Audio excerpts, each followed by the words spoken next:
If you listen to the show, you already know that we cannot exist without our sponsors. They are the ones who make things happen behind the scenes. So let's acknowledge Fuji Sports. We've been working with these guys for a while now, not only as far as this podcast is concerned, but also at the RŌL Academy. We've had their gear. I personally use their gis. What a phenomenal product. Yeah, I mean, Jiu-Jitsu, Judo, MMA, tape, bags, anything you need for your Jiu-Jitsu journey, you can find at fujisports.com. Let's talk RŌL TV.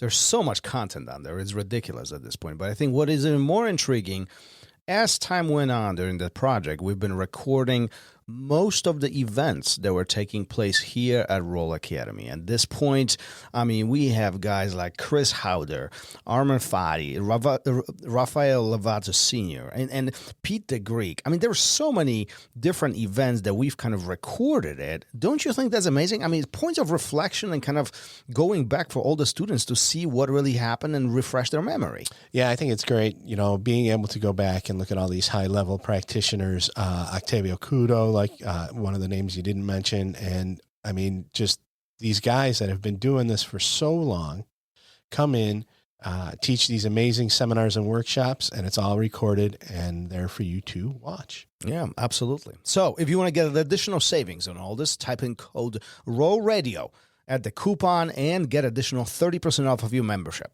Nice. Go to rolacademy.tv. What's up, everyone, and welcome back. If you haven't already, please remember to hit the like, share, subscribe, download, listen, and whatever other button there is, and leave us a review wherever you do listen.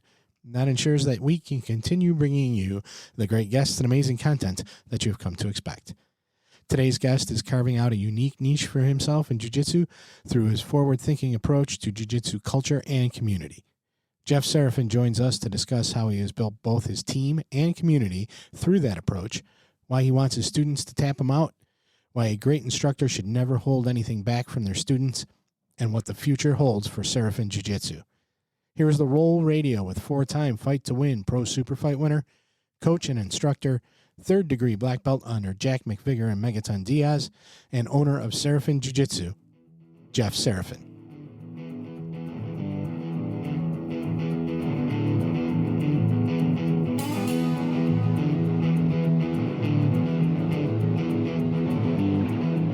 Welcome to RŌL Radio.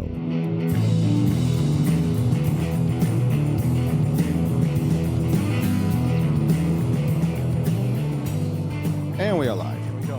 How are you? I'm great. I'm good. I'm looking forward to today. I know. I figured. Our guest has a lot of responsibility going on for today's podcast and what you and I do. The fact that you have to sit here with me and all of that. So, you know, I want it to go positively, so I won't talk about it too much. But it's all Jeff's fault. I think, well, first of all, Jeff, welcome to the show. Jeff, do you know that Gary is here because of you, that he trains because of you? I don't know I know the story, but I don't even know if you know that story. Yeah, he has told me, which makes it awesome. You know, I love jiu-jitsu, obviously, and I love getting people involved and with good people. So it's always great to hear. If I can help somebody get on this road and change their life with jiu-jitsu and make the community bigger, let me make this clear. Because of you, I'm stuck with him now. I mean, I'm sorry about that. That's the bottom line. And this is the last time you guys ever spoke. Yeah,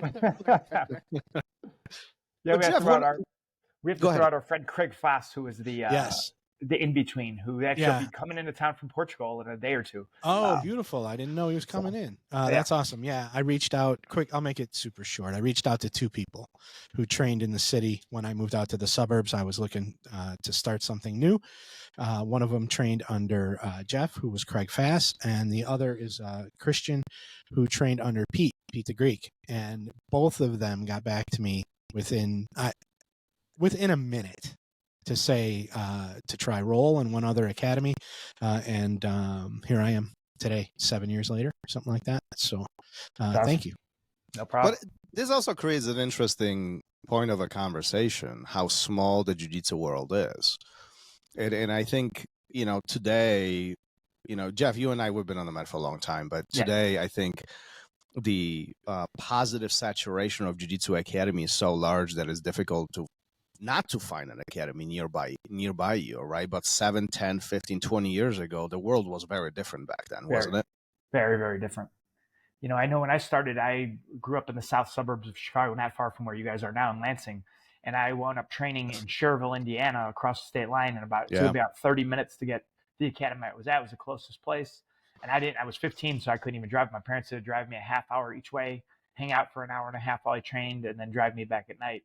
Now, there's, you're going to find 5 or 6 places closer than that one. But yeah, in 1998, you did not have a lot of options to train. Is that a positive, or is that consequence of the growth in the not so positive way? We often talk about on the show about this. Is the jiu-jitsu growth a good thing? I mean, everyone wants jiu-jitsu to be big, but there is the other side of growth, which is not always viewed that way. What are your thoughts on this? Oh, I think it's positive, and there's always the worry about it becoming McDojo. Right. That you're going to get people who are black belts running gyms that don't know what they're doing. But the problem, honestly, there were guys back in the 90s and early 2000s who didn't know what they were doing. They were running academies, and people didn't have other options. So they're almost forced to train with those guys, and they didn't have somebody else to go try. So now you come to my gym and you don't like my gym. There's 5 other good gyms, and maybe they like that atmosphere better, the schedule better. They have a bigger striking program, whatever they want. On top of the jiu-jitsu, they have that option. And of course, there's going to be some people out there who are a little bit more nefarious, who haven't got there or bought their belts or whatever. But the good schools are going to be the majority, and more people are going to have good access. And if you wind up going to one of those not so great schools and you find somebody closer, be like, man, something feels off. Or, from what my friend who trained somewhere else, this doesn't sound like the same thing. You have those 5 other schools, where back then, if you're in the middle of somewhere, you have a half hour, 45-minute drive, and that school's not good. What else do you do? So I think it's going to really help, even though there are always going to be some negatives. Overall growth is going to be good for all of us. Yeah, and I mean, you do bring up a good point. It's, way back in the day, 20 years ago, it like there was how many? I mean, how many in Chicago? 5? Maybe. Well, especially, back then, you remember a lot of these gyms were just MMA, NHB gyms. They weren't really jiu-jitsu gyms. Right. Because we would cross-train, the few guys we would cross-train with were just fighters who had a garage, and they would beat each other up, and they wanted to come do some jiu-jitsu a couple days. And they were really just tough guys in the gym. They weren't really at school. They weren't a jiu-jitsu academy. So actual jiu-jitsu academies, you had a handful. Jeff Curran, Carlson Gracie, Jeff Neal's place in Aurora, where I started at Bravo Corrals in Northwest Indiana.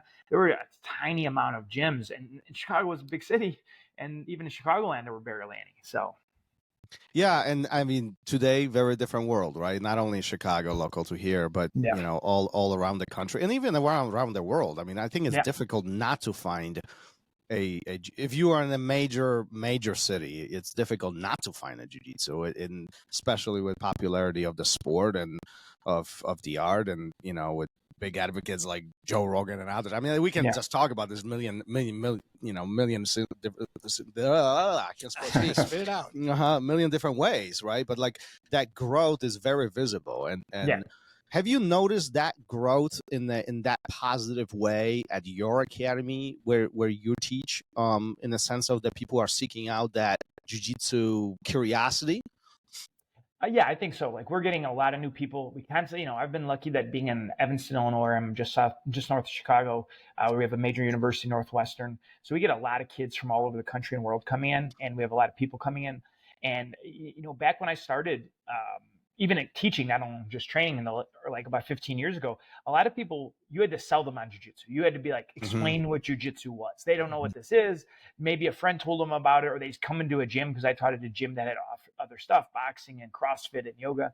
And now people come in knowing about jiu-jitsu. And again, stuff like Joe Rogan. I listen to Joe Rogan, or I listen to Jocko Willink, or I watch the UFC, or, all these other things, to where now you're not selling people on jiu-jitsu. You're selling yourself of why you're the right jiu-jitsu gym for them, which makes it a lot easier and allows people to differentiate their brand or what they do that makes them special.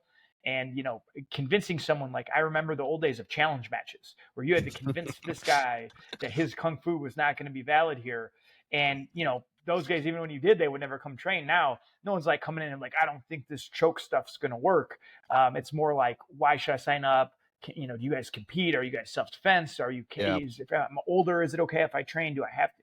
Which is a lot easier because, as we all know, if we get them in the door, jiu-jitsu is great. And if you have a good personality, if you have a good product, jiu-jitsu will often sell itself, and not having to explain that to them is a huge, huge positive for me, and I think most gyms. But at the same time, you mentioned something important, that there is a different chemistry between different locations and Definitely. different instructors, different academies, right? And there is differences between Academy A and Academy B, and they could be literally in a close proximity, yet the what they present, it could be drastically different from an experience perspective for someone who's just trying, right? Definitely. Is that good or bad? I think it's good because you're going to have students who want different things. So we get a lot of students who come in and they go to more traditional formal places. You have to wear a certain gi, you have to wear, you have to bow, you have to do certain things a certain way. You can't do no gi until you've been training 2 years. You can't roll until you've been training X amount of time. And I run my academy very informally, very laid back. And just because that's what I've always done, that's how I've always learned. That's kind of my personality. And some people want the structure. Some people want to say, I don't want to have to think about this. I want to have this key so it's taken care of. I don't have to make a decision. I want to come in. I want to have a very set plan. I need to know these moves to get my blue belt. Some people don't. And again, the idea that they have that option. So one place doesn't fit you, go to that other one. And again, I don't claim my way is better than anybody else's way. There's good ways for everything. And I want people that variety. And I want the people to come to me because they like what I'm offering and that they like my atmosphere. They like my personality. They like what our gym does. And again, I always tell people when they're brand new, if you've never done jiu-jitsu or they're moving to the area, try all the gyms in the area. They're all good. There's pros and cons to all of them. Pick the one you like best or the one that fits your schedule the best, and you're going to have a good product. And I'm lucky none of the gyms around me I consider, dojos are bad. They just offer different things, and they're all good people. And, a lot of our students cross-train. So we're all one big community, and we're going to help each other grow. But listen, what you're speaking right now, it's a very open-minded approach to all of this because we both know that there's let's just say some limitations to some of this. There's some instructors don't like that. Some instructors are, you're saying more structured. Some instructors are more rigid on where you can train, who you can train, who you can exchange information with. And believe it or not, it doesn't matter. The point is this freedom of designing this to as you wish, in a sense, and creating your own environment is huge to the success, isn't it?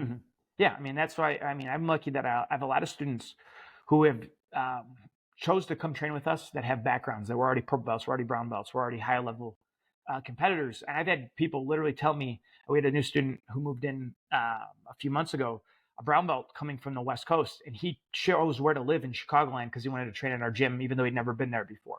But he heard about what we do and how we do it. And I believe that's, the thing about it is that's why our gym is special in that we have this personality that fits me and the people I brought. I've had a small group of guys that have been with me from my day one. I have some students who've been training with me for 18 plus years. Like my first black belt, Brandon, I started training with him when we were in college at the University of Illinois in 2005. And he's been with me since 2005. And we, it's a family environment and we're all together, and having this kind of set special thing where we have our own unique thing. I don't have to follow a certain curriculum. I don't have to answer to anyone else other than doing jiu-jitsu the way I think. And I also think it's produced very different results for jiu-jitsu in terms of competition. I've had the luck to have some very successful students. And I think a big issue or a big part of that is because we've always had a very open-minded approach to learning and teaching. And we've done things kind of outside the box. And then this newer generation of students I have kind of proven what we've been doing on a bigger scale. Because when I started doing some of the things I do now that are a little bit different than most gyms, especially 10, 15 years ago when I started, some people would come in and be like, well, why do you do it this way? And I'm like, well, I think in my experience, this is a more beneficial for me and my students. But until you have that proof in the pudding, people can just be like, I don't know if I really agree with that. Oh, you're the first one, right? So nobody believes the first guy. It is what it is. And I don't say my way is the best way, but it fits me and my students. And now that, it's coming to fruition. So I was glad I could stick to that and not have to fall in and say, well, I think it's better to do this, but the customers don't agree. So I have to go back to doing what everyone else is doing. And again, that's why I think has made our academy and our program unique is we don't really do things the way other gyms do it. Was that by design from the very beginning, or was there a point where you were like, hey, this isn't working out, doing it a different way, and you wanted to have this newer approach? From the beginning, because I was always a kid who, I wasn't the best athlete in the gym. I was not generally somebody who was I was young, I was out of shape when I started. I didn't know anything about jiu-jitsu. So I got my butt kicked all the time. And then as I got better, it was just by showing up more, doing things differently, listening to coaches, but then trying to make it fit my way. And when I started teaching a lot in college, I noticed that, the way I was taught, I was lucky that I had some very kind of ahead of their time instructors, especially for being white and blue belts when I started and they were teaching. But they were smart guys, engineers, people who were kind of creative, people who came from different backgrounds. And instead of doing things the way sometimes we'd go to a seminar with a famous jiu-jitsu guy who was showing good stuff, but it was very old school and there was kind of no creativity, or you have to do it this way. I was always kind of told, hey, if it works, try it. You should do it that way. So when I wanted to run my own program, I was doing things like, I loved doing no-gi back in the day, and no one really did no-gi. It was like you trained gi and you took off the gi to do a tournament, or maybe you took it off for a week to do a fight. And I was like, well, why, if I like no-gi so much, why don't we do gi and no-gi together and split it? And why don't we train leg locks more? Because I'm good at leg locks, but leg locks are done. You can't train them. They're bad. They're not real jiu-jitsu. I'm going to teach guys the leg lock because I'm good at leg locks. And, things like this, or like one of the things that makes our academy different is we don't have beginners classes. We've never had a beginners class. Every class is all mixed levels, other than some competition classes. And even those, once you have 6 months, you're allowed to come to those. And the idea being that we didn't have a ton of students at first. And I was like, well, if I differentiate beginners and advanced guys, because most of my students were blue belts or purple belts who were starting with me, like these beginners are going to have no one to guide them. And I'm only one person. But if they come in with my more advanced guys, it's like they have 6 extra instructors on the mat. And we've carried that out now to where, like, I'll have a class with 15 black belts in it, and then 3 people, it's their first night, and they're all working together. And I think it helps them progress. And again, not saying some of the best gyms in the world have beginner classes that works for them, but it was just something I wanted to differentiate our gym with. And it's worked really good. And it's created this kind of unique environment that my best competitors interact with my newest people from day one, where I have friends who train at gyms and they're like, oh, so-and-so trains there. I've never seen him once. I've never met him. I don't, and it's like, well, you guys train in the same gym. It's like, well, he trains at that class. I train in this class. We don't even know who, it's like we've never even seen each other. So we always wanted to do things a little outside the box. There has to be a certain level of satisfaction behind what you are describing. I mean, very innovative approach. Some would say one of the kind, very creative, very open-minded. And now, after these years of, well, let's just call it experimenting, there's the fruits that you're starting to collect. I mean, you're talking about some of the students having a lot of success. You as an instructor and the academy owner, I mean, this has to bring certain level of satisfaction to you personally. 100%. Like, I was a pretty good competitor and fighter when I was coming up. And, I'm proud of all what I did on the mat as a competitor, and I still compete and will be competing. But like as a coach, I'm so much more proud of when I see my students win. If I never compete again, if I never win another match, but my students continue to get better and win and reach their goals, both on the mats, off the mats, accomplish things personally, lose weight, stop drinking alcohol, gain confidence, ask for a job promotion, ask a girl out, all these things that they say jiu-jitsu has helped them with. I'm so much more happy with that. And, watching some of my students compete at the world level and win world titles and win PANS titles and Masters World titles. And, that's way more fulfilling than anything I've ever done on the mat as a personal level. Like my wins and losses, I don't really care about, but watching my students, especially the ones who came from nothing, had no idea what they were doing, and now they're some of the toughest people and the most dedicated athletes I know. I mean, it's just, nothing makes me happier. Why? Why is this? Why that is so satisfying to you as a result versus what you have done? Because when I found jiu-jitsu, I watched the early UFCs, like a lot of people back in the 90s, saw Royce Gracie, I want to do jiu-jitsu. And, my parents were like, what are you talking about? You're a little kid. You've never really done anything like this. But I just had this deep desire to want to do it. And I fell in love with my first jiu-jitsu class. I told my parents I want to do this for the rest of my life. And I just fell in love with the sport, and it changed my life. It got me in shape. It, gave me confidence. It created so many friendships. It allowed me to travel the world and meet all these great people and pay my bills since I've been out of college and all these other things. And it was always that when I was just competing, fighting, it was always about me. That was a personal thing. And it was like, okay, I love this sport. And I tried to tell people MMA and jiu-jitsu is going to be this big thing, and you guys got to check it out. And people would be like, what are you talking about? Guys grappling around. How is this going to be popular? And, I could try to convince all these friends I grew up with, and none of them trained and none of them would try. And then when I had the opportunity to start teaching and seeing that I could show other people how this could change their lives and how it changed my life and how it's made me so much of the person I am. And if they were able to embrace it, and I was a good guide for them to help them understand what was going on and to make it less intimidating and more fulfilling, and, you know, give them just a good foundation where they could be their own person, but make jiu-jitsu theirs. And then I've seen my students open academies. I've seen my students become teachers. I've seen my students create programs, and just seeing how much, you know, things that have come from just this personal deep down love that I wasn't sure why it was so much and like where it would take me in life, and to see now that it's, you know, again, almost everything I have in my life now comes from jiu-jitsu. Some of my closest friends, my income, my ability to do what I do is for everything comes from, you know, walking into that jiu-jitsu academy as a 15-year-old kid and falling in love after my first class, and, you know, just keeping that passion and that love for it ever since. People who don't train jiu-jitsu often don't understand what you are describing, walking into a class and completely submerging yourself in not only the activity, but then you're talking about paying forward or paying back, whichever direction you want to slice this. Now you're talking about, you know, owning a business, making a living off of this, and then impacting others and creating next generation or generations, and really looking out forward. Like, if you way back in the day, like that 15-year-old Jeff or 20-year-old Jeff, have you thought about that this will be your life? Yeah, I mean, like I said, I told my parents I'm going to do this the rest of my life. And when they said, well, what do you mean you're going to do this the rest of my life? I was like, I want to teach jiu-jitsu. That's what I told them after my first class.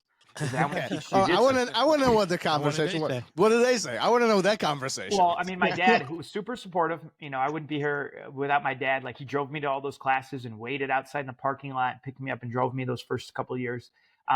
He was just like, he was a very firm advocate of doing what you wanted to do. He was a steel worker his whole life. He hated his job, but it paid the bills and allowed us to have a home and do what we did. And his one thing he told me is, I want you to do something that you love to do. I don't care if it makes money, because eventually, if you love it and you're passionate about it, you can be successful. He said, his only caveat is you have to get an education. So if it doesn't work, you have something to fall back on. And they were super supportive from day one. They said, you know, if you want to do this, you know, they let me fight MMA 10 days after I graduated high school, my first professional fight. They drove me to tournaments. They were always my biggest fans and supporters, both my dad and my mom. But from day one, they was like, if this is what you want to do, we're going to hold you to a high standard. So like, they signed me up for jiu-jitsu, and obviously when I was 15, they were paying for it. They're like, if you sign up, you got to go every day that there was a class. So I went to every single class. They dropped me off, picked me up, and they said, hey, you know, and as long as I'm putting in the work, they're going to be supportive. So they love the idea. But Jeff, many people will listen to this and they will be like, well, yeah, but, you know, it's not so rosy. You know, it's not unicorns and rainbows all the time. Like, you know, you got lucky, you know, this happened, I mean, these conversations, you know, like I'm sure you hear this too, but like, this is what the common response will be, right? What's your answer to all of this? Because we both know that there is a lot of grind behind getting to where you are today. Yeah. From 15 to today, we're talking about more than 2 decades, right? Yeah. Nearly 3, right? And correct me if I'm wrong. Yeah, 26 years. Yeah, 26 years, right? So that's a lot of grind. And it doesn't appear to me as there was a point of this is going in a different direction. No, I never once wavered on this was what I was going to do for myself. But again, it's hard work. But again, anything you're going to be successful at, if you're going to go to law school and be a lawyer, if you're going to be a professor in a university, if you're going to be a doctor, if you're going to be a construction worker, it's all hard work. But if you're going to put in a hard work to something you don't love and you're doing it just because, I'm going to make a lot of money because I've heard finance guys make a lot of money, even though I hate finance. Or, you know, I'm going to do this because I've heard it's the cool thing, or it's what that's where the grind really wears on you. Where the grind we have, like I have a physical grind on my body, 26 years of grappling, fighting, competing, cutting weight. But again, I saw on the mat every day and I feel great. I know I'm healthier than the vast majority of people my age already. But like the mental grind has never really been an issue for me because this is what I chose to do. No one made me do this. No one made me said, you have to open an academy. No, I could just graduated college, had my degree, still trained for fun. Okay, I'm going to go get a corporate job or go to law school or grad school or these other things. But there was never even in my mind because, you know, and I, of course, when I started teaching, people were like, don't turn your passion or your hobby into your career because then you might lose both. You know, I was warned that constantly, like, if you do this, And I told him, I was like, well, that's true. And for some people that is the case, but if I don't make this, I don't do this or have the chance to try this, I'll never be able to live with myself. And, from day one, I would just show up and teach. And I got so much satisfaction, whether one guy showed up to my class or 40, I just love it. And, again, finding that passion and embracing it. And I think because I was able to, again, open my own academy and not have to be like, you have to show up and you have to teach this on this day. You have to show up and do this for somebody else. It was going to be predicated by my success, by me doing the work. And then now I'm at a point where I have obviously people help me and people are building with me. But it was, from day one, it was like, it was my success or my failure. If it failed, there was no one else to blame but me. If it was successful, it was going to be on my shoulders. And that passion is what kept me going. And, that passion is so visible. And, we were lucky enough when you surprised us with a visit just a few days ago. Mm-hmm. But I do have to tell you, you're one of those guys that, walks in a room and everybody smiles. You bring that energy to the room, and so the passion is extremely visible, even after all this time. How do you do it? Like, how is this possible after 2+ decades? You're still loving what you do. Well, I mean, perfect example. So I was at RŌL with one of my students, Chris Wojcik. He was teaching a seminar, and as a coach, getting to see one of my students become not only, Chris is one of the best competitors in the world and one of the toughest young grapplers on earth, but he's becoming a phenomenal coach. And to be there and watch him coach. And, I've seen Chris coach a million times at my academy and do things, but to go somewhere else where, he's not in his home environment and he's getting to see and not working with his home students and getting to see him teach and the passion he has and the knowledge he has and to show that. And that, again, what we're talking about, that's what I love to see is like, as much as I love to teach, watching my students teach and like watching him teach this stuff and teach this high level world-class jiu-jitsu to a group of people with different experience levels and different backgrounds and pass on some of the things that, I worked with him, stuff he's come up with his own, some he's trained with some of the best grapplers in the world to bring back. Nothing could make me happier than that. So like being on the mat with friends, being in a fun environment with, watching something that I helped build and watching the confidence and the knowledge Chris has brought to the table is, it makes me more energized to keep doing what I'm doing because I'm seeing that next generation. And I know there's going to be another group of Chris's that he's going to help create that I'm just going to be able to be even more proud of down the road. And that's where the passion is going to keep building as opposed to dissipating. It's just going to keep building and getting bigger. Is that difficult for you to step back and allow one of your students to take over in a sense? Like I know just from experience knowing people, sometimes stepping back is difficult. Sometimes this is what you've done. I mean, you've been the highlight of your academy for decades, right? Mm-hmm. And now you have the second generation coming along, which obviously is a post product of your hard work. But at the same time, they can't shine unless you step back, and that's every leader experiences this at some point or another. Yeah. Do you find that challenging part of stepping aside? No. I just realized that the more people who are from our lineage, our team, our family, people who are going to be good people, who are the people I want to represent our, this family, this group, this team, whatever you want to call it, that's how things are going to get bigger. Me as a singular person is something. And again, there's things that I do well, and there's things that I'm very confident in. And then there's things that my students do better than me and that they've surpassed me at. And like a perfect example with Chris again is, last year or 2 years ago, he released an instructional with Jiu-Jitsu X through Keenan. And like it's called Sloth style leg locks. And it was basically the leg lock system I'd built for a long, long time.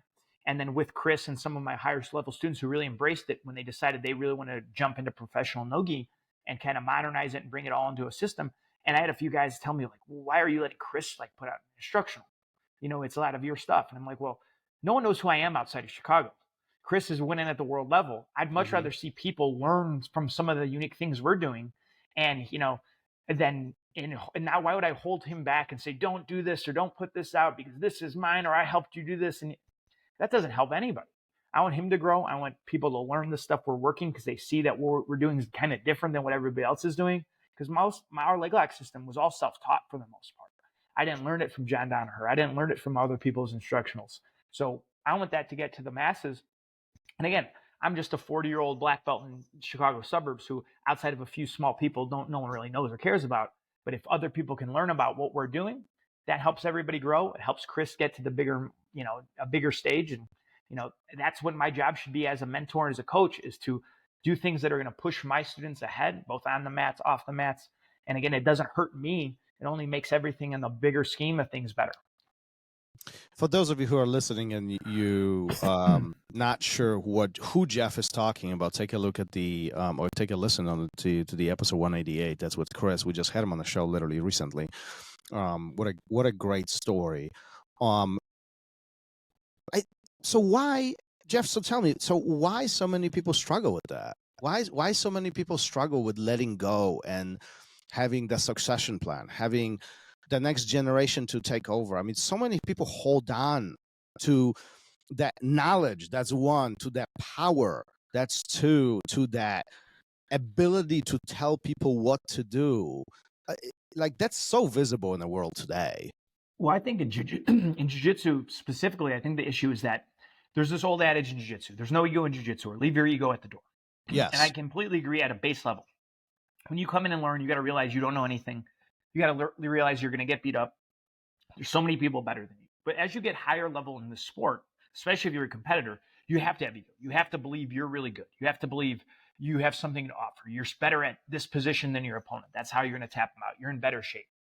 And I think a lot of the top jiu-jitsu guys and guys who run academies, they have this ego from being a world-class competitor, or the head of the academy, or the teacher.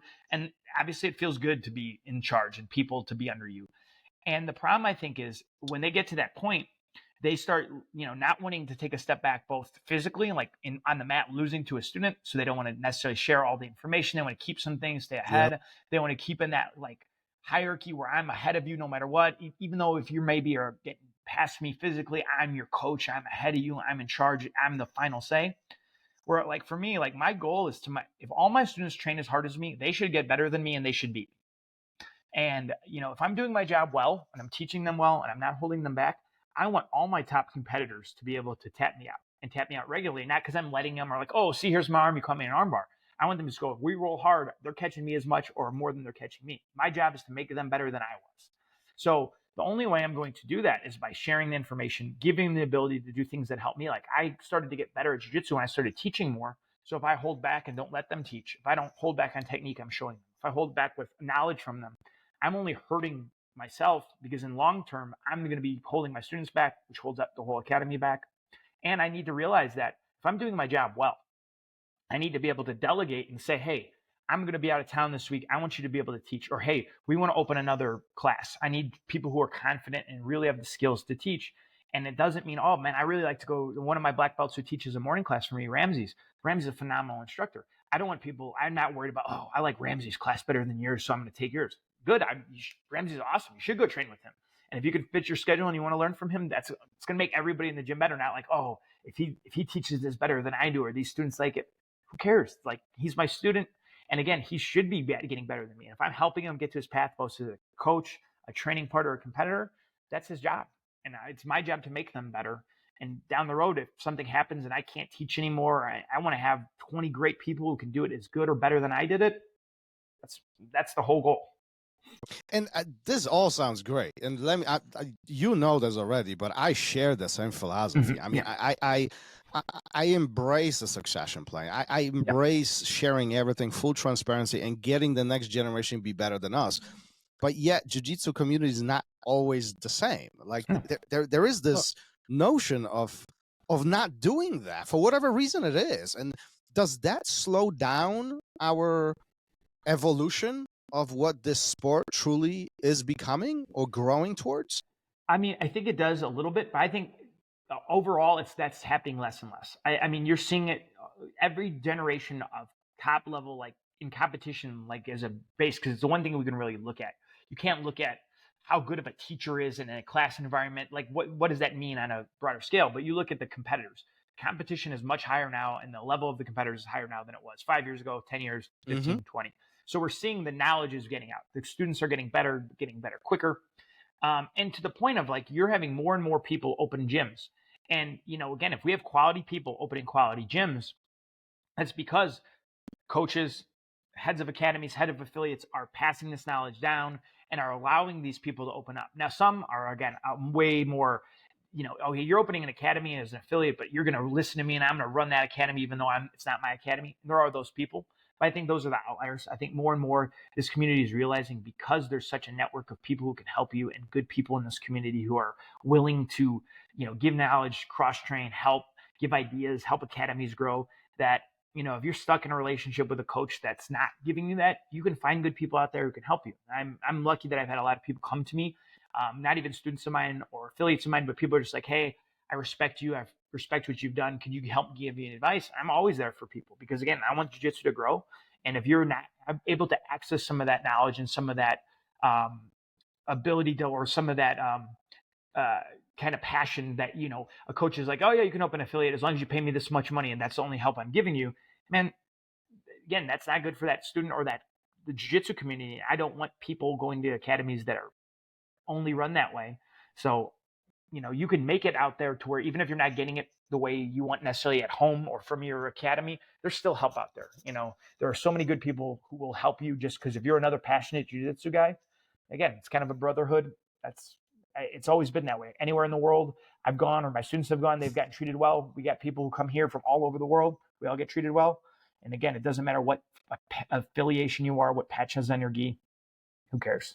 The community is strong. Gary, did I cut you off? I know you. No, he kind of answered it in a roundabout way, but I think that, that closed-minded aspect of years gone by, is it because instructors and coaches actually train with their students, which you don't see in other sports, right? They're not physically hitting in football. They don't have skates on, in hockey.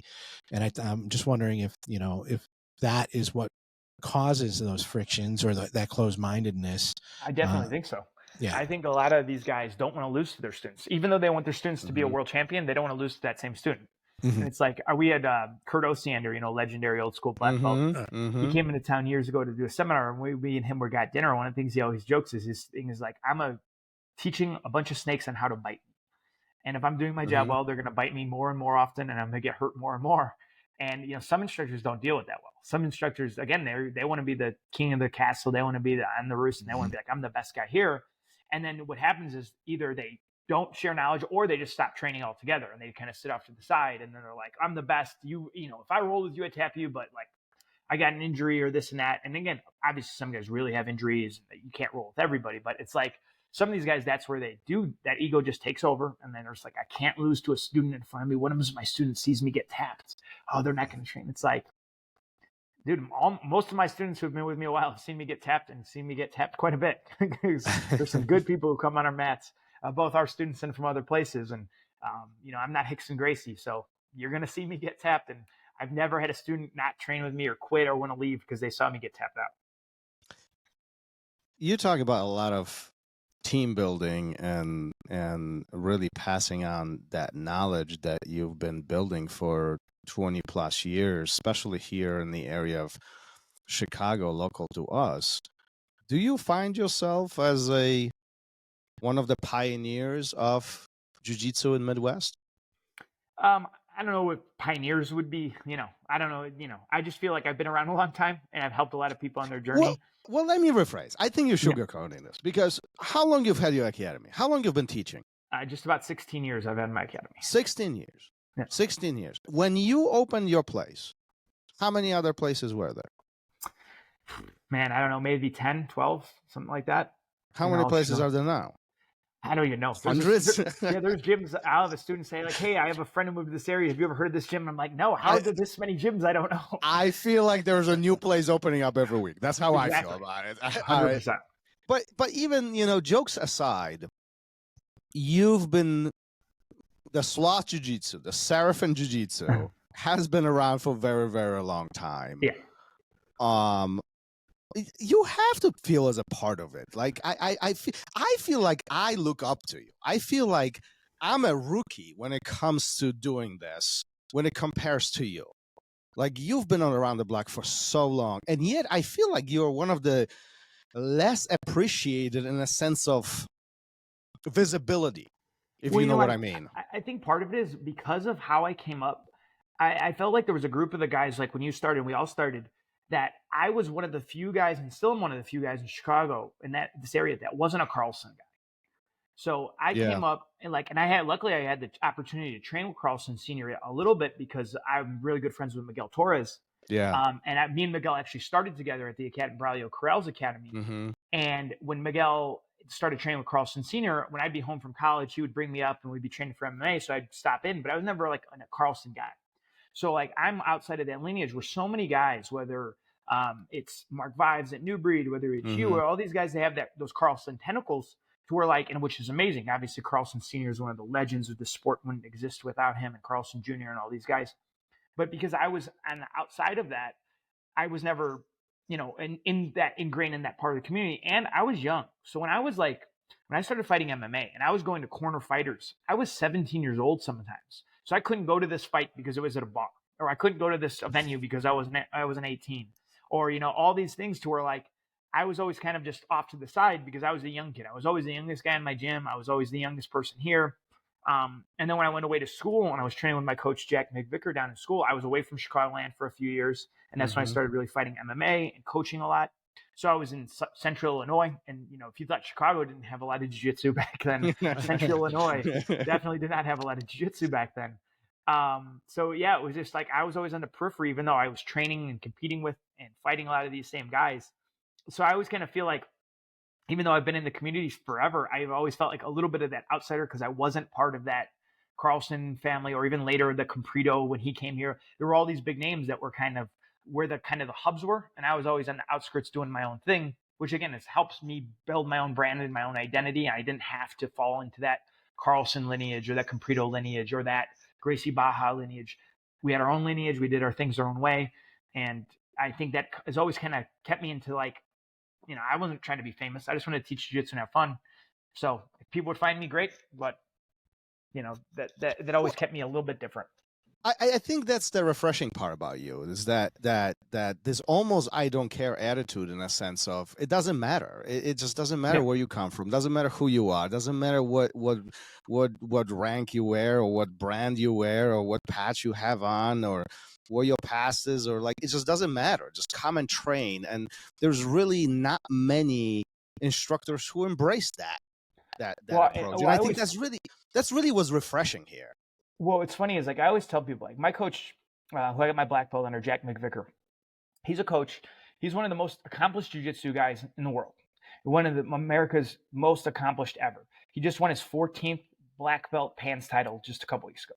He's won Masters Worlds like 10 times at black belt. He medaled at the Adult World Championships in brown belt. I mean, I think he was a 12-time black belt no-gi world champion. But no one outside of a small group of guys know who Jack is. He's never done, like literally back, I've had multiple people reach out to me because he's not really big on social media. Yeah. Like, hey, we have a podcast. Could you have Jack on? I'll call him and be like, nah, I don't like to do that. I don't want to promote. Yeah. He doesn't promote. No one knows about him. He's in Terre Haute, Indiana, and Champaign, Illinois. He doesn't really care. He doesn't put anything out there, like other than here's a clip of my class. I promoted this guy to blue belt. He just does his own thing. He's always just fought at the highest levels, competed constantly, produced high-level competitors, done high-quality jiu-jitsu, and just did it in a way that, like, same thing is like, I love martial arts. I've been doing it my whole life. I'm going to pass it on. I like to compete. I like to teach. I like to travel. And other than that, I really don't want to do anything else.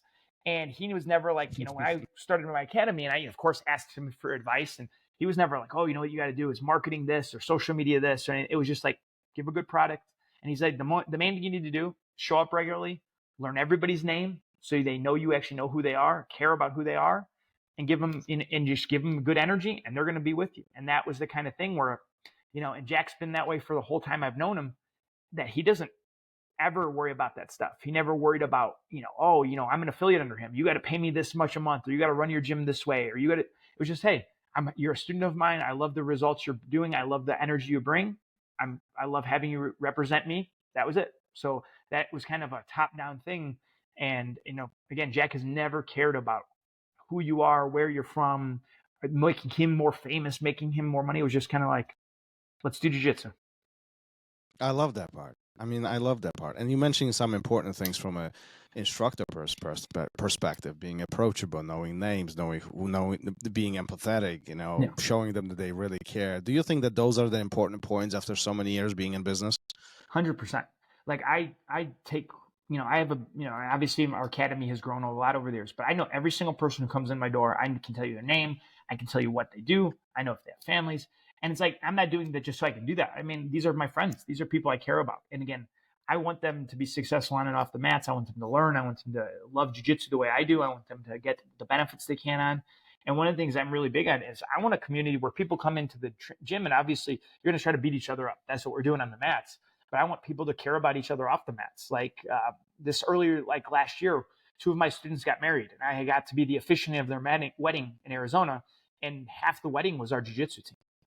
Who flew from Chicago to go to Arizona to go to this wedding. And it was mainly, our jiu-jitsu team in the audience and with their, significant others. I got to do the ceremony, and like that's the kind of thing, like I'd never trade an experience like that again. And it's like, oh yeah, this team has a lot of jiu-jitsu people. They're good, but like they just train each other up and they go their own separate ways and don't care about each other. I'd much rather have a smaller group that really cares, and that, you really create this connection with, and, you're there for each other when tough things happen.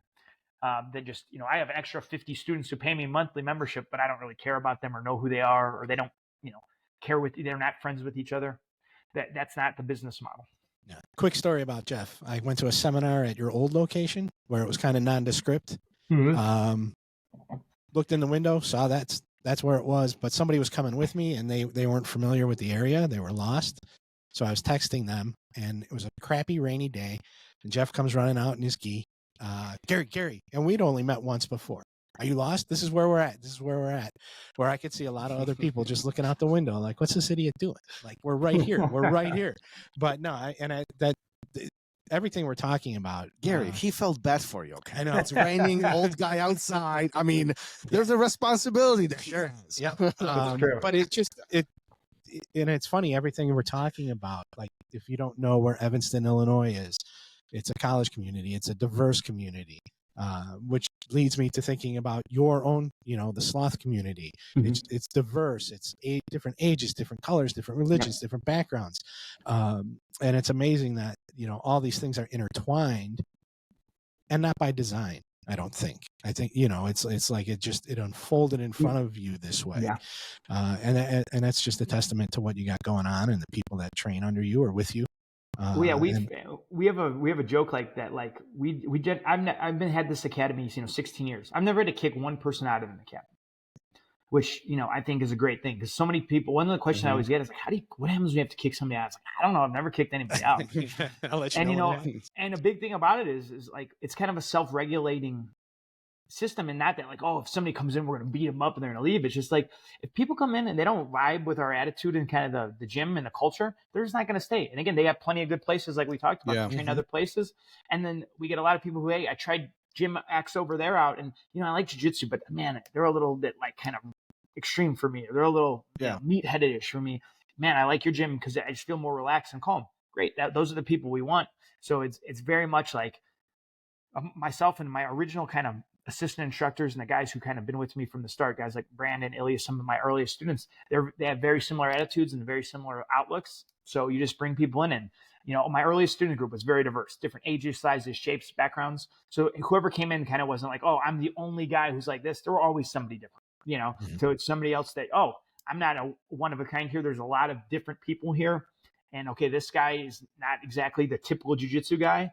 And this girl's not the typical jiu-jitsu girl. So if they can do it, I can do it too. So after all these years, grinding and doing what Jeff does, we are at this point where new location for you is starting or is building as we speak, right? And first of all, when is this coming? I know it's layers to all of this. But... Yeah, we don't have an official opening date, but we'll just say this. We're right here in beginning of spring in Chicago, and we're hoping to be in doing a soft open, and start teaching classes in about 6 weeks. Good. Well, that's awesome. That's awesome. Yeah. Let me ask you this. Why did it take so long for Jeff to have a place that you look. And if you guys haven't seen what Jeff is doing, you need to look this like go on his social media, because I look at your new place and like first of all, you deserve what you're about to have. Like that's in my mind. Like I think you are one of the more underestimated people in Chicago. That what you bring to the table, you have brought to the table, it's kind of been, I don't know, like ignored in a sense, right? And I think a lot of this comes from this very relaxed approach that you have. Yeah. But at the same time, I do believe that there is certain reward that should be given to those who work hard, and I kind of, in a sense, I'm looking at this in that sense. Why did it take so long for you to have that place that you look and have? Well, basically, from the start, I didn't really care where I trained or taught as long as I had mats and a roof and a bathroom.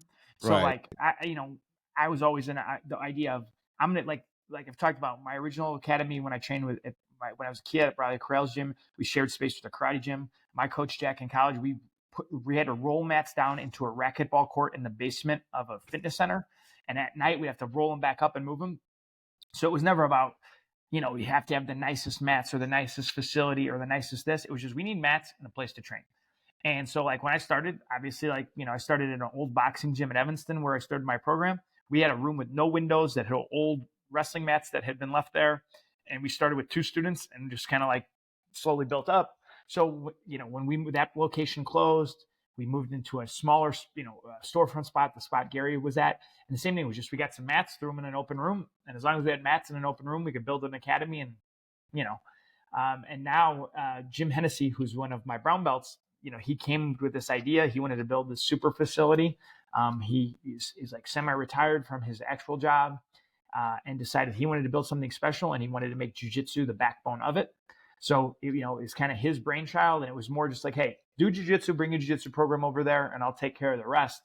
And, obviously I want your feedback on things with naming and ideas and what we want in and what things we're worried about. But it was more like, you put in the sweat equity in 25 years of teaching jiu-jitsu. I respect it. I love what you're doing. I want to build something special, and I want you to be in it. And it was kind of, COVID allowed it to happen because we lost our location and gave us the freedom to kind of do what we wanted.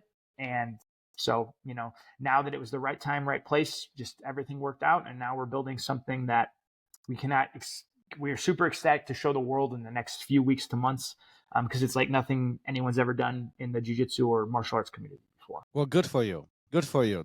I'm really happy about it. I was telling Gary about this. I'm stoked about what's about to happen, because I think that, again, in some way, this is a way of, putting Jeff really in a visible format. Like, I think you are so humble. You were just, you care more about jiu-jitsu than everything else, and building that facility and building the team that you have done over last few decades. This is a good stuff. This is good stuff. We're excited. I'm just like, I feel like you're kind of saying, this is kind of the fruition of a lot of work. And it's like, we're going to finally have a showcase to show what we feel we bring to the table as a school and a gym and as a team. And it's something that's going to bring a lot of people who wouldn't have saw us before out there. And it's going to make a destination for people to come train with us, which is obviously super cool. And, I think more people are going to hear about the gym, and that's going to allow us to find us. And like I said, I think we have a really good thing to offer. And, this is going to be the thing that differentiates us from the other. Like we said, there's so many gyms down in Chicago. And again, for the vast, vast majority of them are good gyms with good people, and they all do their thing. But we know we now have a differentiating factor as opposed to just a slightly different way we teach jiu-jitsu or a different atmosphere. We're going to offer something to students that no one else can get, no one can copy, no one can duplicate, which is going to just be, it's going to be a fun thing to have, and it's going to be a fun thing to see how the community responds to it. Good for you. That's awesome. Is this another chapter for you? Or are you looking at this as just another milestone, another day in the office? Well, I just look at it as I'm going to have a much nicer office to do what I love to do in, So, the goal is like, one of the things that I stress is just because we're going to be in a new, really cool environment and really state of the art, this and that, it's not going to change how we're teaching jiu-jitsu. It's not going to change what we do. It's just going to be, again, the people are going to come in. They're going to have more things that they're going to be offered. It's going to be a cooler environment. They're going to think, like, we have things that, we're going to have cryo, and we're going to have saunas and red light therapy and sound bar immersions and all these crazy things. And what I feel is more than anything, it's going to bring people in the door who don't know what jiu-jitsu is, don't care what jiu-jitsu is. But when they see that the same people who's taking a hot yoga class or going to do cryotherapy, and they see what jiu-jitsu is, and they meet the people on the team because, oh, you were both in the sun. Oh, what do you do? Oh, I train jiu-jitsu here. It's going to expose it to so many more people and allow people, and then blend. Those jiu-jitsu people are going to try new things, have access to things they didn't have access to. And, our whole goal with this new gym facility is building the community through wellness and fitness and health. And whether it's, the jiu-jitsu people, yoga people, kickboxing people, recovery people, personal training, and we want to make a big group that realize, hey, if we all have this dedication to these different things, we can all be one big family and help each other and network with each other, and really just have a cool one group that even if you never trained jiu-jitsu, that doesn't mean, you can't have fun and interact with and form relationships with our jiu-jitsu team because we all share the same space and the same environment. I think big point that we are highlighting this entire time, this entire conversation, is the sense of community, sense of cohesiveness between complete strangers at some point, and then they turn into almost a family in a sense. Yeah. I mean, family is part of a community, right? Yeah. So is that what goal of jiu-jitsu is for you?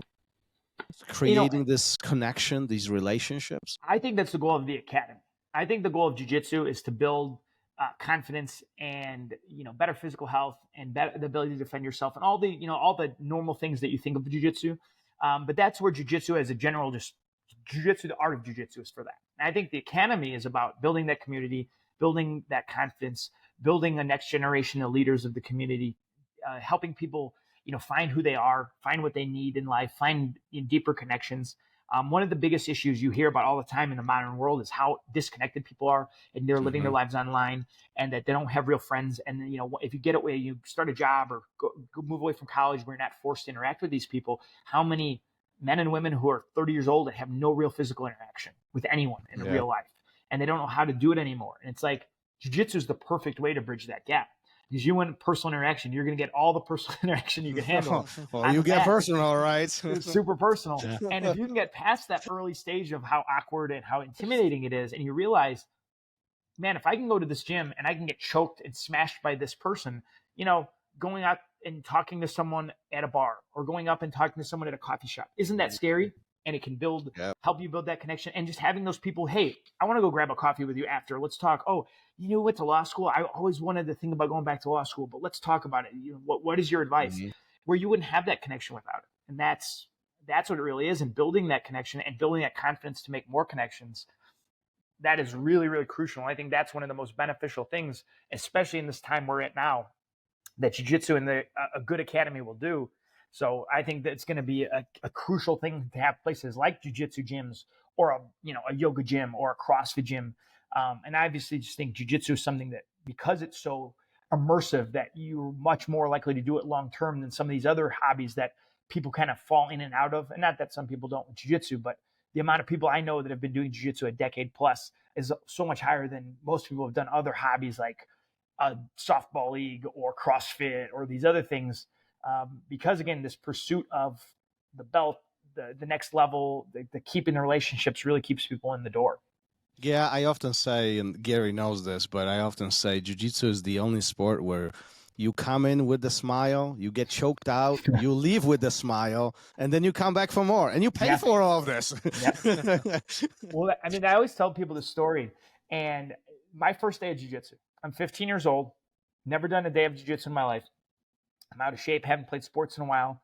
I watched the UFC since I was a little kid. I love the UFC. We find a jiu-jitsu place, I call, set up. My dad takes me there, comes in, signs a waiver, and my parents were very pro. They're like, "Hey, we're not staying here. We're gonna go. We'll pick you up an hour and a half when the class is over. You got to be able to handle this by yourself." I'm the only kid in the class. Everyone's an adult. Everyone's in there as a fighter.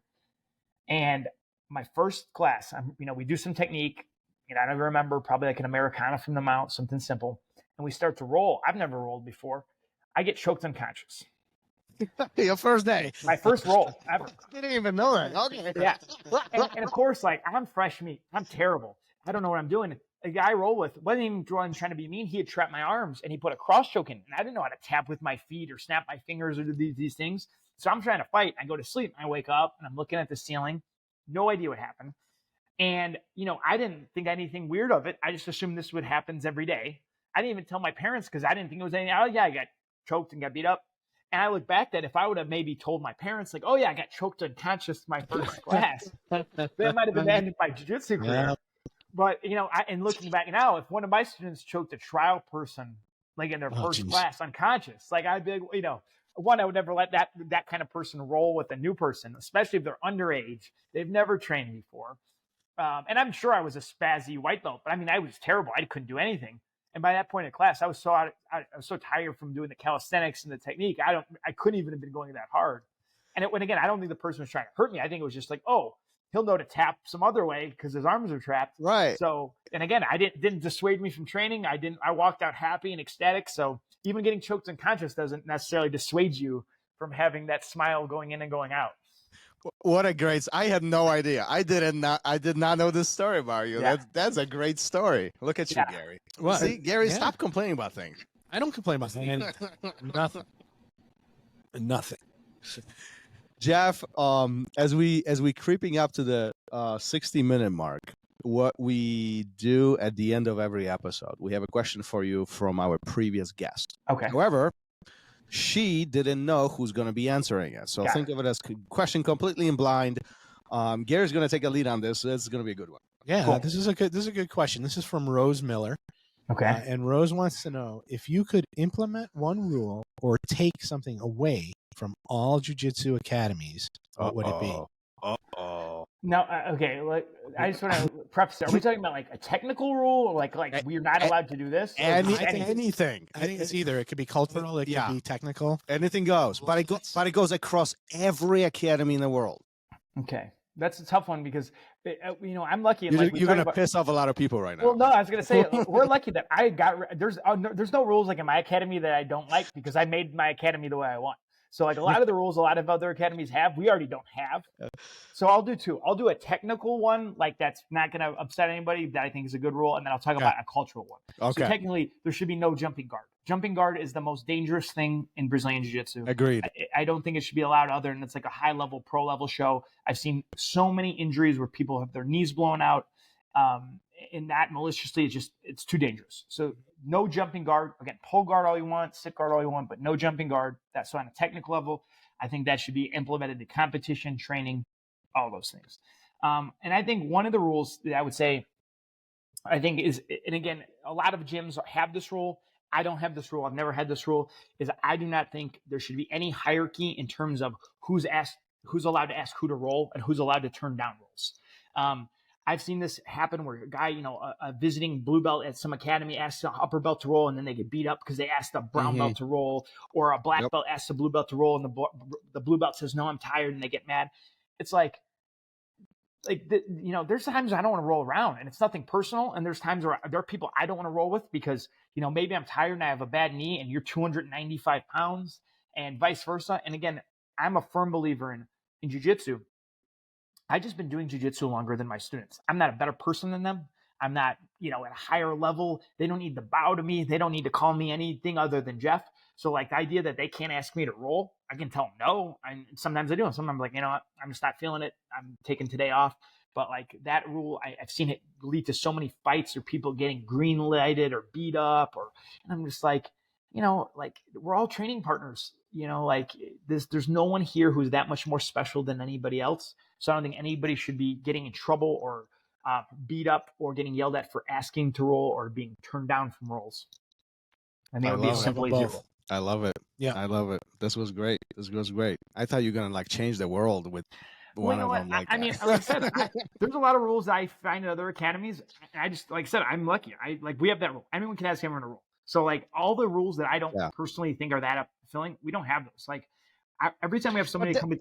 But that particular one, I actually strongly agree. I actually remember way back in the day when I was a white belt and I actually wanted to roll with higher belts. I always found the desire to learn from somebody who's better than me. I mean, maybe it was like you just, desire to get destroyed or something, but I always found it very, very stimulating to me. And I got turned down so many times at the point that where at some point I stopped asking because it was very discouraging in a sense of like every time everybody tells me no. Well, and that's one of the things I always tell people, like they come visit our academy who are higher belts. I'm like, it's not disrespectful. And if you find it that way, I'm sorry, but like, this is just our culture. And that's, like I said, we don't have beginners classes. So my white belts train with black belts from day one, and they're just seen as other training partners. and like we don't even line up or anything. So like we're one of those gyms that like we just start training, like everyone's kind of just in a circle on the mat and we start training. So there's never a hierarchy in our gym. And so it's like my new belts never understand that if you go to another gym, you may have to line up or you might not have these rules. Mm-hmm. So like they don't even know like that's a thing. So like, you know, it's always that way. Like from day one, it's just like, as long as you're showing up to training and you're not a jerk, you're just equal to every other person here, whether you've been here a month or you've been here for 8 years. Because again, we're all people. We're just doing jiu-jitsu. We're wrestling in pajamas with our friends. Like this is not like life or death kind of stuff. And again, when it becomes life or death, like if you're defending yourself in the street, rolling with more advanced people is going to help prepare you. And as a higher belt, rolling with a spazzy white belt is going to help you because that's the person you're going to be fighting in the street. So we should all be rolling with everybody. I love it. I love it. Jeff, as we slowly coming to the end of this amazing conversation, if anybody wants to find you, I mean, you know, your new location is coming up just a few weeks away, you know, are you available on social media, websites? Like, where are you at? If anybody wants to connect with you directly, dig in or visit, or where are you at?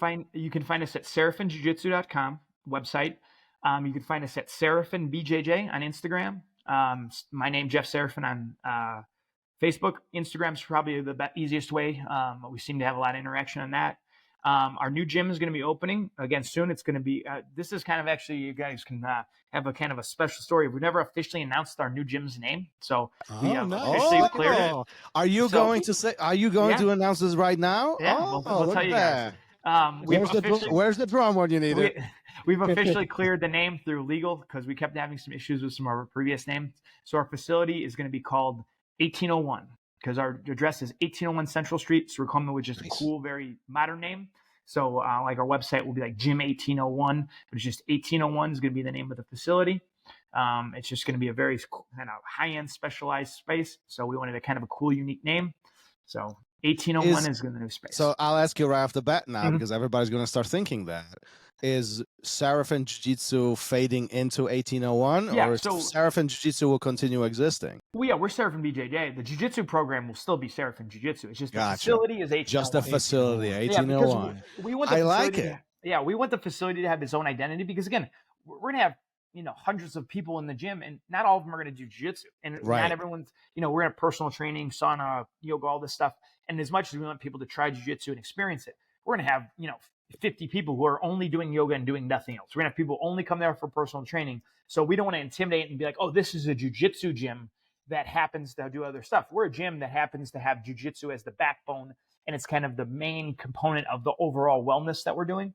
So Gym 1801 is going to be the gym, and then we'll still be Serafin Jiu-Jitsu. We'll still have the Sloth, all that good stuff. We're not taking away any of that. I love it. Awesome.